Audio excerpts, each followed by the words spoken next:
butcher. Ito pala yung beef inside galing Silver Farm. Ganda yung quality yan. Bali beef inside siya. Bali titrim ko siya, tatanggalin ko yung mga taba niya para yun, daming taba.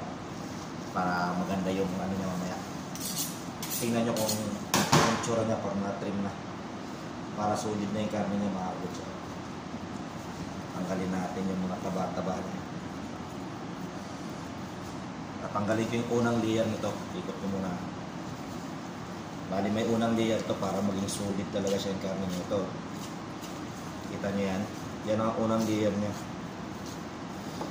Yan. Kung matanggal ito, yan o. Kung matanggal yan, ito solid na itong karne na to. Papakita ko sa inyo kung gaano ka-solid siya. I-trim natin siya na maayos kasi mga tao dito ay kumain talaga ng mga taba eh. Pero ang ganda ng taba nito. Sarap ihalo sa burger at giniling. Yeah. Ikot-ikot lang mga kabutser. Hanggang sa maganda na yung laman niya. Pulang-pula na. Makita ko sa inyo mamaya. Matotally trim na siya. Tapos itong karne na to, gagawin namin yung top side bracing. Pwede mini stick, stroganoff, beef lopat cubes, tsaka beef lopat mince. Yan ang mga magiging ano niya, yung mga production niya, yung mga post cutting niya mga kabutcher. Sa amin naman dito, tawag sa amin yung mga production niya.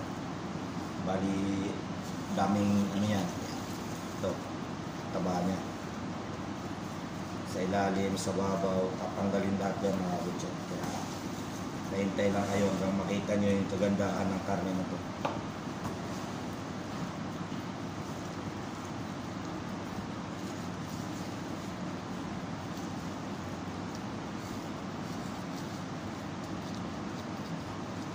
Solido na ito ngayon, solidong karne na ito mga kabutcher.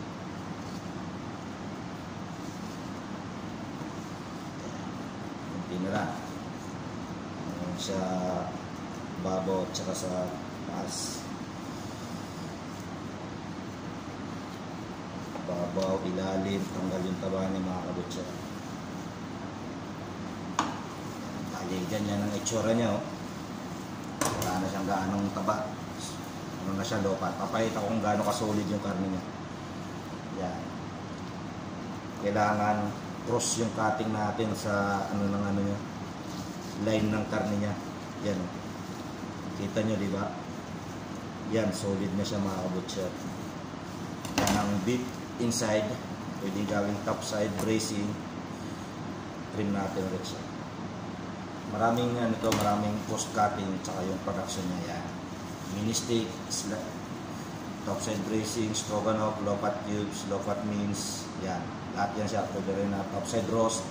Buo lang siya, ganyan. Kaya hanggang dito lang mga kabutser. Sana may matutunan kayo sa karne ito. Na ating ano. Galing pala sa New Zealand niya. Silver Farm yung company yan. Yung prune ko. Mali ang pangalan niya. Deep inside. Nasa leg pot siya. Kaya hanggang dito lang mga kabutser. God bless sa ating lahat. Sana may matutunan kayo.